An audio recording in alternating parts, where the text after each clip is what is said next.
Okay guys, I just put out a video responding to Barry Isaac's statement. I will debate Israel onlyism after I debate Stephen Whitsett in January and after my talks with William Vincent about a possible debate on Matthew chapter 24. I just messaged William Vincent and cancelled any idea of that, as I think the Israel only issue is more important. It's more vital because it gets at the heart of the gospel and the gospel as a whole. And for me, like Luther, like Melanchthon, like the Lutherans, in their soteriology I agree quite a bit, and they are right. The foundational doctrine of Scripture is sola fide, justification by faith alone, on the grounds of Christ's righteousness imputed, credited to our account. And so the gospel's at stake here.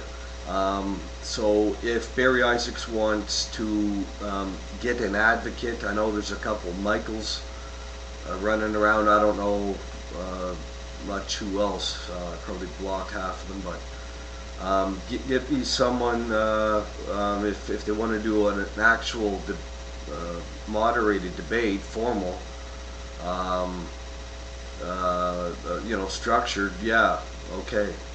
I'll do that after the Whitsett debate. Canceling any idea of William Vincent as the gospel is at stake. And I'll defend the gospel all day long. I suggest anyone check out my series on justification and imputation in 10 parts there, and I'm just getting going. I mean, I stopped it because I got back into eschatology. 10 parts, and there's probably 5 hours there, half hour each video, bammo, on one text when it comes to justification and imputation. And I probably have 30 or 40 more videos to go, because then we'll get into theological issues, Catholicism, Council of Trent, and justification, the different views, the Wesleyan view, so on and so forth, exegetical and theological. But check out that series thus far, justification and imputation. I think that is probably some of my best stuff, because I'm passionate about the gospel. Even though I'm concentrating on eschatology again, the gospel is always at the forefront for me, and I'll defend it.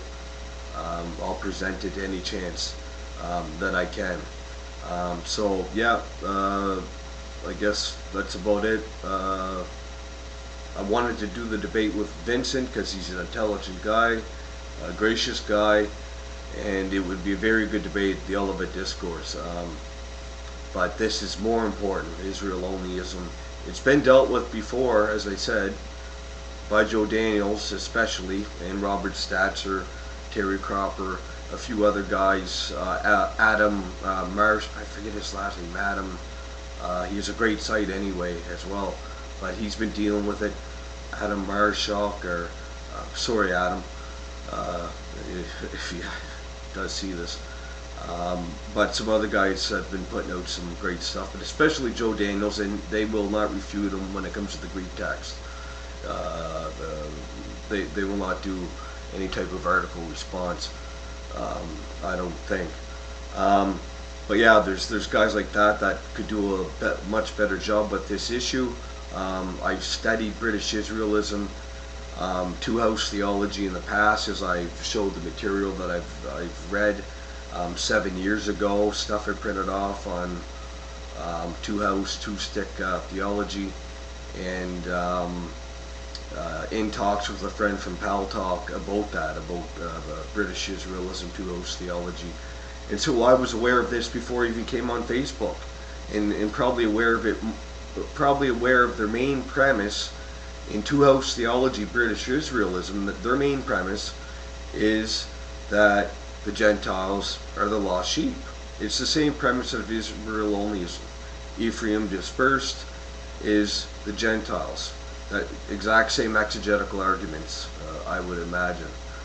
So I was familiar with this basic premise, but then Israel-onlyism takes two-house theology, British Israelism, and takes full preterism in a hybrid and calls it Israel-onlyism. That's exactly what happened. So I was this is years ago, but I was familiar with their first basic premise, which would be that the Gentiles are the lost sheep of Israel dispersed. But yeah, get that debate if you want to, Barry or whoever.